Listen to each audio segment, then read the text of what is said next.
जय श्री जगन्नाथ जी की। दोस्तों, मित्रों, माताओं, बहनों, आइए सुनते हैं श्री जगन्नाथ जी की कथा। आपसे निवेदन है, कृपया कथा को पूरी सुनें। चैनल को सब्सक्राइब करें, वीडियो को लाइक करें, चाहे तो अपने दोस्तों मित्रों को शेयर करें। एक बार भगवान श्री कृष्ण सो रहे थे और निद्रावस्था में उनके मुख से राधा जी का नाम निकला। पट रानियों को लगा कि वह प्रभु की इतनी सेवा करती हैं, परंतु प्रभु सबसे ज्यादा राधा जी का ही स्मरण करते रहते हैं। रुक्मणी जी एवं अन्य रानियों ने रोहिणी जी से राधा रानी व श्री कृष्ण के प्रेम व ब्रज लीलाओं का वर्णन करने की प्रार्थना की। माता ने कथा सुनाने की हामी तो भर दी, लेकिन यह भी कहा कि श्री कृष्ण व बलराम को इसकी भनक न पड़े। तय हुआ कि सभी रानियों को रोहिणी जी एक गुप्त स्थान पर कथा सुनाएंगी, वहां कोई और न आए। इसके लिए सुभद्रा जी को पहरा देने के लिए मना लिया गया। सुभद्रा जी को आदेश हुआ कि स्वयं श्री कृष्ण या बलराम भी आए तो उन्हें भी अंदर न आने देना। माता ने कथा सुनानी आरंभ की। सुभद्रा द्वार पर तैनात थी। थोड़ी देर में श्री कृष्ण एवं बलराम वहां आ पहुंचे। सुभद्रा ने अंदर जाने से रोक लिया। इससे भगवान श्री कृष्ण को कुछ संदेह हुआ। वह बाहर से ही अपनी सूक्ष्म शक्ति द्वारा अंदर की माता द्वारा वर्णित ब्रज लीलाओं को आनंद लेकर सुनने लगे। बलराम जी भी कथा का आनंद लेने लगे। कथा सुनते सुनते श्री कृष्ण, बलराम व सुभद्रा के हृदय में ब्रज के प्रति अद्भुत प्रेम भाव उत्पन्न हुआ। उस भाव में उनके पैर हाथ सिकुड़ने लगे, जैसे बाल्यकाल में थे। तीनों राधा जी की कथा में ऐसे विभोर हुए कि मूर्ति के समान जड़ प्रतीत होने लगे। बड़े ध्यान पूर्वक देखने पर भी उनके हाथ पैर दिखाई नहीं देते थे। सुदर्शन ने भी द्रवित होकर लंबा रूप धारण कर लिया। उसी समय देव मुनि नारद वहां आ पहुंचे। भगवान के इस रूप को देखकर आश्चर्यचकित हो गए और निहारते रहे। कुछ समय बाद जब तंद्रा भंग हुई तो नारद जी ने प्रणाम करके भगवान श्री कृष्ण से कहा, हे प्रभु, मेरी इच्छा है कि मैंने आज जो रूप देखा है वह रूप आपके भक्त जनों को पृथ्वी लोक पर चिरकाल तक देखने को मिले। आप इस रूप में पृथ्वी पर वास करें। भगवान श्री कृष्ण नारद जी की बात से प्रसन्न हुए और उन्होंने कहा कि ऐसा ही होगा। कलिकाल में मैं इसी रूप में नीलांचल क्षेत्र में अपना स्वरूप प्रकट करूंगा। कलयुग आगमन के उपरांत प्रभु की प्रेरणा से मालव राज इंद्रदुम्न ने भगवान श्री कृष्ण, बलभद्र जी और बहन सुभद्रा जी की ऐसी ही प्रतिमा जगन्नाथ मंदिर में स्थापित कराई। राजा इंद्रदुम्न श्रेष्ठ प्रजापालक थे। प्रजा उन्हें बहुत प्रेम करती थी। प्रजा सुखी और संतुष्ट थी। राजा के मन में इच्छा थी कि वह कुछ ऐसा करे जिससे सभी उन्हें स्मरण रखें। देव योग से इंद्रदुम्न के मन में एक अज्ञात कामना प्रकट हुई कि वह ऐसा मंदिर का निर्माण कराएं जैसा दुनिया में कहीं और ना हो। इंद्रदुम्न विचारने लगे कि आखिर उनके मंदिर में किस देवता की मूर्ति स्थापित करें। राजा के मन में यही इच्छा और चिंतन चलने लगा। एक रात इसी पर गंभीर चिंतन करते सो गए। नींद में राजा ने एक सपना देखा।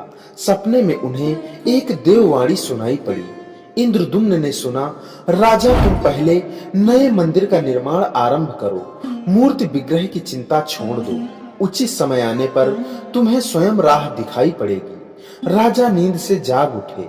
सुबह होते ही उन्होंने अपने मंत्रियों को सपने की बात बताई। राजा पुरोहित के सुझाव पर शुभ मुहूर्त में पूर्वी समुद्र तट पर एक विशाल मंदिर के निर्माण का निश्चय हुआ। वैदिक मंत्रोच्चार के साथ मंदिर निर्माण का श्री गणेश हुआ। राजा इंद्रदुम्न के मंदिर बनवाने की सूचना शिल्पियों और कारीगरों को हुई। सभी इसमें योगदान देने पहुंचे। दिन रात मंदिर के निर्माण में जुट गए। कुछ ही वर्षों में मंदिर बनकर तैयार हुआ। सागर तट पर एक विशाल मंदिर का निर्माण तो हो गया, परंतु मंदिर के भीतर भगवान की मूर्ति की समस्या जस की तस थी। राजा फिर से चिंतित होने लगे। एक दिन मंदिर के गर्भगृह में बैठकर इसी चिंतन में बैठे राजा की आंखों से आंसू निकल आए। राजा ने भगवान से विनती की, प्रभु आपके किस स्वरूप को इस मंदिर में स्थापित करूं? इसकी चिंता से व्यग्र हूं, मार्ग दिखाइए। आपने स्वप्न में जो संकेत दिया था उसे पूरा होने का समय कब आएगा? देव विग्रह विहीन मंदिर देख सभी मुझ पर हंसेंगे। राजा की आंखों से आंसू झर रहे थे और वह प्रभु से प्रार्थना करते जा रहे थे, प्रभु आपके आशीर्वाद से मेरा बड़ा सम्मान है। प्रजा समझेगी कि मैंने झूठ मूठ में स्वप्न में आपके आदेश की बात कहकर इतना बड़ा श्रम कराया। हे प्रभु मार्ग दिखाइए। राजा दुखी मन से अपने महल में चले गए। उस रात को राजा ने फिर एक सपना देखा। सपने में उसे देववाणी सुनाई दी, राजन यहाँ निकट में ही भगवान श्री कृष्ण का विग्रह रूप है। तुम उन्हें खोजने का प्रयास करो, तुम्हें दर्शन मिलेंगे। इंद्रदुम्न ने स्वप्न की बात पुनः पुरोहित और मंत्रियों को बताई। सभी यह निष्कर्ष पर पहुंचे कि प्रभु की कृपा सहज प्राप्त नहीं होगी। उसके लिए हमें निर्मल मन से परिश्रम आरंभ करना होगा। भगवान के विग्रह का पता लगाने की जिम्मेदारी राजा इंद्रदुम्न ने 4 विद्वान पंडितों को सौंप दिया। प्रभु इच्छा से प्रेरित होकर चारों विद्वान 4 दिशा में निकले। उन चारों में एक विद्वान थे विद्यापति। वह चारों में सबसे कम उम्र के थे। प्रभु के विग्रह की खोज के दौरान उनके साथ बहुत से अलौकिक घटनाएं हुई। प्रभु का विग्रह कैसे मिला, यह प्रसंग आइए जानते हैं। पंडित विद्यापति पूर्व दिशा की ओर चले। कुछ आगे चलने के बाद विद्यापति उत्तर की ओर मुड़े तो उन्होंने एक जंगल देखा। वह भयानक था। विद्यापति श्री कृष्ण के उपासक थे। उन्होंने श्री कृष्ण का स्मरण किया और राह दिखाने की प्रार्थना की। भगवान श्री कृष्ण की प्रेरणा से उन्हें राह दिखने लगी। प्रभु का नाम लेते ही वह वन में जा चले। जंगल के मध्य में उन्हें एक पर्वत दिखाई दिया। पर्वत के वृक्षों से संगीत की ध्वनि सा सुरम्य गीत सुनाई पड़ रहा था। विद्यापति संगीत के जानकार थे। उन्हें वहां मृदंग, बंसी और करताल की मिश्रित ध्वनि सुनाई दे रही थी। यह संगीत उन्हें दिव्य लगा। संगीत की लहरियों को खोजते विद्यापति आगे बढ़ चले। वह जल्द ही पहाड़ी की चोटी पर पहुंच गए। पहाड़ के दूसरी ओर उन्हें एक सुंदर घाटी दिखी जहां भील नृत्य कर रहे थे। विद्यापति उस दृश्य को देखकर मंत्रमुग्ध थे। सफर के कारण थके थे पर संगीत से थकान मिट गई और उन्हें नींद आने लगी। अचानक एक बाघ की गर्जना सुनकर विद्यापति घबरा उठे। बाघ उनकी ओर दौड़ा आ रहा था। बाघ को देखकर विद्यापति घबरा गए और बेहोश होकर वहीं पर गिर पड़े। बाघ विद्यापति पर आक्रमण करने ही वाला था कि तभी एक स्त्री ने बाघ को पुकारा, बाघा। उस आवाज को सुनकर बाघ मौन खड़ा हो गया। स्त्री ने उसे लौटने का आदेश दिया तो बाघ लौट पड़ा। बाघ उस स्त्री के पैरों के पास ऐसे लौटने लगा जैसे कोई बिल्ली पुचकार सुनकर खेलने लगती है। युवती बाघ की पीठ को प्यार से थपथपाने लगी और बाघ स्नेह से लौटता रहा। वह स्त्री वहां मौजूद स्त्रियों में सर्वाधिक सुंदर थी। वह भीलों के राजा विश्वावसु की इकलौती पुत्री ललिता थी। ललिता ने अपनी सेविकाओं को अचेत विद्यापति की देखभाल के लिए भेजा। सेविकाओं ने झरने से जल लेकर विद्यापति पर छिड़का। कुछ देर बाद विद्यापति की चेतना लौटी। उन्हें जल पिलाया गया। विद्यापति यह सब देखकर कुछ आश्चर्य में थे। ललिता विद्यापति के पास आई और पूछा, आप कौन हैं और भयानक जानवरों से भरे इस वन में आप कैसे पहुंचे? आपके आने का प्रयोजन बताइए ताकि मैं आपकी सहायता कर सकूं। विद्यापति के मन से बाघ का भय पूरी तरह गया नहीं था। ललिता ने यह बात भांप ली और उन्हें सांत्वना देते हुए कहा, विप्रवर, आप मेरे साथ चलें। जब आप स्वस्थ हों तब अपने लक्ष्य की ओर प्रस्थान करें। विद्यापति ललिता के पीछे पीछे उनकी बस्ती की तरफ चल दिए। विद्यापति भीलों के राजा विश्वावसु से मिले और उन्हें अपना परिचय दिया। विश्वावसु विद्यापति जैसे विद्वान से मिलकर बड़े प्रसन्न हुए। विश्वावसु के अनुरोध पर विद्यापति कुछ दिन वहां अतिथि बनकर रुके। वह भीलों को धर्म और ज्ञान का उपदेश देने लगे। उनके उपदेशों को विश्वावसु तथा ललिता बड़ी रुचि के साथ सुनते थे। ललिता के मन में विद्यापति के लिए अनुराग पैदा हो गया। विद्यापति ने भी भांप लिया कि ललिता जैसी सुंदरी को उनसे प्रेम हो गया है, किंतु विद्यापति एक बड़े कार्य के लिए निकले थे। अचानक एक दिन विद्यापति बीमार हो गए। ललिता ने उसकी सेवा बहुत ही की। इससे विद्यापति के मन में ललिता के लिए प्रेम भाव उत्पन्न हो गया। विश्वावसु ने प्रस्ताव रखा कि विद्यापति ललिता से विवाह कर ले। विद्यापति ने इसे स्वीकार कर लिया। कुछ दिन दोनों के सुखमय बीते। ललिता से विवाह करके विद्यापति प्रसन्न तो था, पर जिस महत्वपूर्ण कार्य के लिए वह आए थे वह अधूरा था। यही चिंता उन्हें बार बार सताती थी। इस बीच विद्यापति को एक विशेष बात पता चली। विश्वावसु हर रोज सवेरे उठकर कहीं चला जाता था और सूर्योदय के बाद ही लौटता था। कितनी भी विकट स्थिति हो, उसका यह नियम कभी नहीं टूटता था। विश्वावसु के इस व्रत पर विद्यापति को आश्चर्य हुआ। उसके मन में इस रहस्य को जानने की इच्छा हुई। आखिर विश्वावसु जाता कहाँ है? एक दिन विद्यापति ने ललिता से इस संबंध में पूछा। ललिता यह सुनकर सहम गई। आखिर वह क्या रहस्य था? क्या वह रहस्य विद्यापति के कार्य में सहयोगी था या विद्यापति पत्नी के प्रेम में मार्ग भटक गई? आइए आगे की कथा सुनते हैं। आपसे निवेदन है, कृपया चैनल को सब्सक्राइब, वीडियो को लाइक जरूर करें। विद्यापति ने ललिता से उसके पिता द्वारा प्रतिदिन सुबह किसी अज्ञात स्थान पर जाने और सूर्योदय के बाद पूर्व लौट आने का रहस्य पूछा। विश्वावसु का नियम किसी हाल में नहीं टूटता था, चाहे कितनी भी विकट परिस्थिति हो। ललिता के सामने धर्म संकट आ गया। वह पति की बात को ठुकरा नहीं सकती थी, लेकिन पति जो पूछ रहा था वह उसके वंश की गोपनीय परंपरा से जुड़ी बात थी, जिसे खोलना संभव नहीं था। ललिता ने कहा, स्वामी, यह हमारे कुल का रहस्य है, जिसे किसी के सामने खोला नहीं जा सकता, परंतु आप मेरे पति हैं और मैं आपको कुल का पुरुष मानते हुए जितना संभव है उतना बताती हूँ। यहाँ से कुछ दूरी पर एक गुफा है, जिसके अंदर हमारे कुल देवता हैं। उनकी पूजा हमारे सभी पूर्वज करते आए हैं। यह पूजा निर्बाध चलनी चाहिए। उसी पूजा के लिए पिताजी रोज सुबह नियमित रूप से जाते हैं। विद्यापति ने ललिता से कहा कि वह भी उनके कुल देवता के दर्शन करना चाहते हैं। ललिता बोली, यह संभव नहीं। हमारे कुल देवता के बारे में किसी को जानने की इच्छा है, यह सुनकर मेरे पिता क्रोधित हो जाएंगे। विद्यापति की उत्सुकता बढ़ती जा रही थी। वह तरह तरह से ललिता के अपने प्रेम की शपथ देकर उसे मनाने लगे। आखिरकार ललिता ने कहा कि वह अपने पिताजी से विनती करेगी कि वह आपको देवता के दर्शन करा दे। ललिता ने पिता से सारी बात कही। वह क्रोधित हो गए। ललिता ने जब यह कहा कि मैं अकेली संतान हूँ आपके देवता के बारे में पूजा दायित्व मेरा भी तो धर्म है, इसलिए मेरे पति का यह अधिकार बनता है कि आगे की वह पूजा करेंगे। विश्वावसु इस तर्क के आगे झुक गए।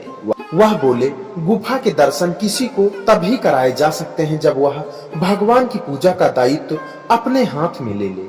विद्यापति ने दायित्व स्वीकार किया तो विश्वावसु देवता के दर्शन कराने के लिए राजी हो गए। दूसरे दिन सूर्योदय से पूर्व विद्यापति की आंखों पर पट्टी बांधकर विश्वावसु उनका दाहिना हाथ पकड़कर गुफा की तरफ निकले।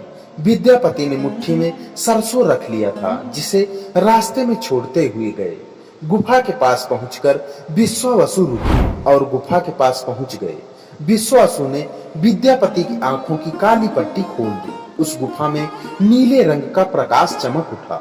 हाथों में मुरली लिए भगवान श्री कृष्ण का रूप विद्यापति को दिखाई दिया। विद्यापति आनंद मग्न हो गए। उन्होंने भगवान के दर्शन किए। दर्शन के बाद तो जैसे विद्यापति जाना ही नहीं चाहते थे, पर विश्वावसु ने लौटने का आदेश दिया। फिर उनकी आंखों पर पट्टी बांधी और दोनों लौट पड़े। लौटने पर ललिता ने विद्यापति से पूछा। विद्यापति ने गुफा में दिखे अलौकिक दृश्य के बारे में पत्नी को बताना भी उससे उचित नहीं समझा। वह टाल गए। यह तो जानकारी हो चुकी थी कि विश्वावसु श्री कृष्ण की मूर्ति की पूजा करते हैं। विद्यापति को आभास हो गया कि महाराज ने स्वप्न में जिस प्रभु विग्रह के बारे में देववाणी सुनी थी वह इसी मूर्ति के बारे में थी। विद्यापति विचार करने लगे कि किसी तरह इसी मूर्ति को राजधानी लेकर पहुंचना होगा। वह एक तरफ तो गुफा से मूर्ति को लेकर जाने की सोच रहे थे, दूसरी तरफ भीलराज पत्नी के साथ विश्वासघात के विचार से उनका मन व्यथित हो रहा था। विद्यापति धर्म अधर्म के बारे में सोचते रहे। फिर विचार आया कि यदि विश्वावसु ने सचमुच उस पर विश्वास किया होता तो आंखों पर पट्टी बांधकर गुफा तक नहीं ले जाता, इसलिए उसके साथ विश्वासघात का प्रश्न नहीं उठता। उसने गुफा से मूर्ति चुराने का मन बना लिया। विद्यापति ने ललिता से कहा कि वह अपने माता पिता के दर्शन करने के लिए जाना चाहता है। वे उसे परेशान होने लगे। ललिता भी साथ चलने को तैयार हुई तो विद्यापति ने यह कहकर समझा लिया कि वह शीघ्र ही लौटेगा तो उसे भी लेकर जाएगा। ललिता मान गई। विश्वावसु ने उसके लिए घोड़े का प्रबंध किया। अब तक सरसों के दाने से पौधे निकल आए थे। उसको देखता विद्यापति गुफा तक पहुंच गया। उसने भगवान की स्तुति की और क्षमा प्रार्थना के बाद उनकी मूर्ति उठाकर झोले में रख ली। शाम तक वह राजधानी पहुंच गया और सीधा राजा के पास पहुंच गया। उसने दिव्य प्रतिमा राजा को सौंप दी और पूरी कहानी सुनाई।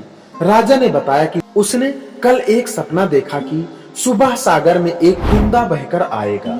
उस कुंदे की नक्काशी करवाकर भगवान की मूर्ति बनवा लेना, जिसका अंश तुम्हें प्राप्त होने वाला है। वह भगवान श्री विष्णु का स्वरूप होगा। तुम जिस मूर्ति को लाए हो वह भी भगवान विष्णु का अंश है। दोनों आश्वस्त थे कि उनकी तलाश पूरी हो गई। राजा ने कहा कि जब भगवान द्वारा भेजी लकड़ी से हम इस प्रतिमा का बड़ा स्वरूप बनवा लेंगे, तब तुम अपने ससुर से मिलकर उन्हें मूर्ति वापस कर देना। उनके कुल देवता का इतना बड़ा विग्रह एक भव्य मंदिर में स्थापित देखकर उन्हें खुशी होगी। दूसरे दिन सूर्योदय से पूर्व राजा विद्यापति तथा मंत्रियों को लेकर सागर तट पर पहुंचा। स्वप्न के अनुसार एक बड़ा कुंदा पानी में बहकर आया था। सभी उसे देखकर प्रसन्न हुए। 10 नावों पर बैठकर राजा के सेवक उस कुंदे को खींचने पहुंचे। मोटी मोटी रस्सियों से कुंदे को बांधकर खींचा जाने लगा, लेकिन कुंदा टस से मस नहीं हुआ। और लोग भेजे गए, लेकिन सैकड़ों लोग और नावों का प्रयोग करके भी कुंदे को हिलाया तक नहीं जा सका। राजा का मन उदास हो गया। सेनापति ने एक लंबी सेना कुंदे को खींचने के लिए भेज दी। सारे सागर में सैनिक ही सैनिक नजर आने लगे, लेकिन सभी मिलकर कुंदे को अपने स्थान से हिला तक न सके। सुबह से रात हो गई। अचानक राजा ने काम रोकने का आदेश दिया। उसने विद्यापति को अकेले में ले जाकर कहा कि वह समस्या का कारण जान गया है। राजा के चेहरे पर संतोष के भाव थे। राजा ने विद्यापति को गोपनीय रूप से कहीं चलने की बात कही। राजा इंद्रदुम्न ने कहा कि अब भगवान का विग्रह बन जाएगा, बस एक काम करना होगा। भगवान श्री कृष्ण ने राजा को ऐसा क्या संकेत दिया था कि उसकी सारी परेशानी समाप्त हो गई। आगे प्रसंग में आप सुनेंगे, लेकिन आपसे निवेदन है कृपया चैनल को सब्सक्राइब करें, वीडियो को लाइक करें, अपने दोस्तों मित्रों को शेयर जरूर करें। दोस्तों, राजा इंद्रदुम्न को भगवान की प्रेरणा से समझ में आने लगा कि आखिर प्रभु के विग्रह के लिए जो लकड़ी का कुंदा पानी में बहकर आया है वह हिलडुल क्यों नहीं रहा है।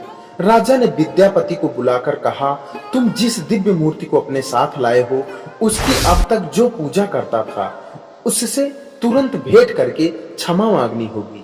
बिना उसके स्पर्श किए यह कुंदा आगे नहीं बढ़ सकेगा। राजा इंद्रदुम्न और विद्यापति विश्वावसु से मिलने पहुंचे। राजा ने पर्वत की चोटी से जंगल को देखा तो उसकी सुंदरता को देखता ही रह गया। दोनों भीलों की बस्ती की ओर चुपचाप चलते रहे। इधर विश्वावसु अपने नियमित दिनचर्या के हिसाब से गुफा में अपने कुल देवता की पूजा के लिए चले। वहां प्रभु की मूर्ति गायब देखी तो समझ गए कि उनके दामाद ने ही यह छल किया है। विश्वावसु लौटे और ललिता को सारी बात सुना दी। विश्वावसु पीड़ा से भरकर आंगन में गिर पड़े। ललिता अपने पति द्वारा किए विश्वासघात से दुखी थी और स्वयं को इसका कारण मान रही थी। पिता पुत्री दिन भर विलाप करते रहे। उन दोनों ने अन्न का एक दाना भी नहीं छुआ। अगली सुबह विश्वावसु उठे और सदा की तरह अपनी दिनचर्या का पालन करते हुए गुफा की तरफ बढ़ निकले। वह जानते थे कि प्रभु का विग्रह वहां नहीं है, फिर भी उनके पैरों की ओर खींचे चले जाते थे। विश्वासु के पीछे ललिता और रिश्तेदार भी चले। विश्वासु गुफा के भीतर पहुंचे जहां भगवान की मूर्ति होती थी। उस चट्टान के पास खड़े होकर हाथ जोड़कर खड़े रहे, फिर उसी चट्टान पर गिर गए और बिलक बिलक कर रोने लगे। उनके पीछे प्रजा भी रो रही थी। एक भील युवक भागता हुआ गुफा के पास आया और बताया कि उसने महाराज और उनके साथ विद्यापति को बस्ती की ओर से आते देखा है। यह सुनकर सब चौंक उठे। विश्वासु राजा के स्वागत में गुफा से बाहर आए, लेकिन उनकी आंखों में आंसू थे। राजा इंद्रदुम्न विश्वासु के पास आए और उन्हें अपने हृदय से लगा लिया। राजा बोले, भीलराज, तुम्हारे कुल देवता प्रतिमा का चोर तुम्हारा दामाद नहीं, मैं हूँ। उसने तो अपने महाराज के आदेश का पालन किया। यह सुनकर सब चौंक उठे। विश्वासु ने राजा को आसन दिया। राजा ने उस विश्वासु को शुरू से अंत तक पूरी बात बता दी और कहा कि आखिर क्यों यह सब करना पड़ा। फिर राजा ने उनसे अपने स्वप्न और फिर जगन्नाथपुरी में सागर तट पर मंदिर निर्माण की बात कह सुनाई। राजा ने विश्वासु से प्रार्थना की, भील सरदार विश्वासु कई पीढ़ियों से आपके वंश के लोग भगवान की मूर्ति को पूजते आए हैं। भगवान के उस विग्रह के दर्शन सभी को मिले, इसके लिए आपकी सहायता चाहिए। ईश्वर द्वारा भेजे गए लकड़ी के कुंडे से बनी मूर्ति के भीतर हम इस दिव्य मूर्ति को सुरक्षित रखना चाहते हैं। अपने कुल की प्रतिमा को पुरी के मंदिर में स्थापित करने की अनुमति दो। उस कुंडे को तुम स्पर्श करोगे तभी वह हिलेगा। विश्वासु राजी हो गए। राजा सपरिवार विश्वासु को लेकर सागर तट पर पहुंचे। विश्वासु ने कुंडे को छुआ। छूते ही कुंडा अपने आप तैरता हुआ किनारे आ गया। राजा के सेवकों ने उस कुंडे को राजमहल में पहुंचा दिया। अगले दिन मूर्तिकारों और शिल्पियों को राजा ने बुलाकर मंत्रणा की, आखिर इस कुंडे से कौन सी देव मूर्ति बनाना सुखदायक होगा। मूर्तिकारों ने कह दिया कि वे पत्थर की मूर्ति बनाना जानते हैं, लेकिन लकड़ी की मूर्ति बनाने का उन्हें ज्ञान नहीं है। एक नए विघ्न के पैदा होने से राजा फिर चिंतित हो गए। उसी समय वहां एक बूढ़ा आया। उसने राजा से कहा, इस मंदिर में आप भगवान श्री कृष्ण को उनके भाई बलभद्र तथा बहन सुभद्रा के साथ विराजमान करें। इस दैव योग का यही संकेत है।